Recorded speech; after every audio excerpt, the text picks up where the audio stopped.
Where do Newton third law work and where do Newton's third law not work? तो Newton third law particles के लिए mechanics में valid होता है, लेकिन इलेक्ट्रोमैग्नेटिज्म में ये वैलिड नहीं होता है। क्यों वैलिड नहीं होगा? या जहाँ भी चार्ज पार्टिकल या मास भी इवन बहुत फास्ट मूव कर रहा है, उस सिचुएशन में न्यूटन थर्ड लॉ वैलिड नहीं होता है। एग्जांपल के थ्रू मैं यहाँ पे एक्सप्लेन कर रहा हूँ।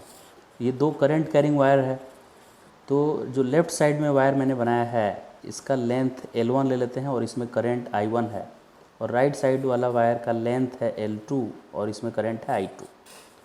तो फोर्स पर यूनिट लेंथ, दो वायर में जब करंट फ्लो करता है तो वो एक दूसरे पे फोर्स लगाते हैं, और वो फोर्स पर यूनिट लेंथ का ये फार्मूला है F equal to mu naught I1 I2 by 2πd, where d is the gap between two wires.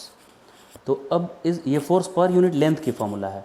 तो अगर मैं फोर्स L1 वायर पे निकालूं तो ये फार्मूला होगा mu naught I1 I2 by 2πd और इनटू लेंथ ऑफ L1 लिखेंगे, L1 लेंथ वायर 1 का।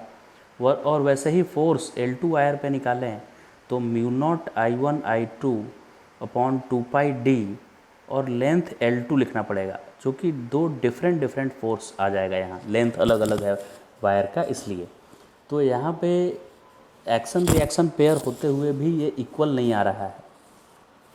फर्स्ट वायर ने दूसरे वायर पे फोर्स लगाया तो दूसरे वायर ने भी फर्स्ट वायर पे फोर्स लगाया, ये एक्शन रिएक्शन पेयर है, लेकिन इन दोनों का मैग्नीट्यूड डिफरेंट आ गया दोनों का।